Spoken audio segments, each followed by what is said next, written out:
ఎవరు అతను? అతను నన్ను ప్రేమిస్తున్నాడు. మేము మీ గురించి ఇంత ఆలోచించి ఇంత కష్టపడుతుంటే మీరు ప్రేమని ఒక్క మాటతో మా పరువు తీస్తున్నారు. అబ్బో బో కష్టపడ్డాలే, మా గురించి అంతలో ఏం ఆలోచించారు? చూడవే, నా కూతురు కష్టపడకుండా అపురూపంగా చూసుకునే భర్తను తేవాలి. చూడవే, నీ కట్నం డబ్బుల కోసం మీ నాన్న ఎంత కష్టపడుతున్నాడో.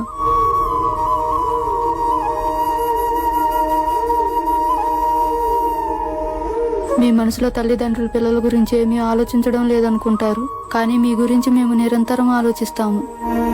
ఏమ్మా, మీ మంచి చెడులు మాకన్నా మీకు ఎక్కువ తెలుసా? మనం ఆకలితో ఉన్నప్పుడు మీ తండ్రి తల తాకట్టు పెట్టి మరీ డబ్బులు తెచ్చాడు. అలాంటి తండ్రిని తలదించుకునేలా చేస్తావా అమ్మా? నన్ను క్షమించమ్మా, ఇలా ఇంకెప్పుడు జరగదు.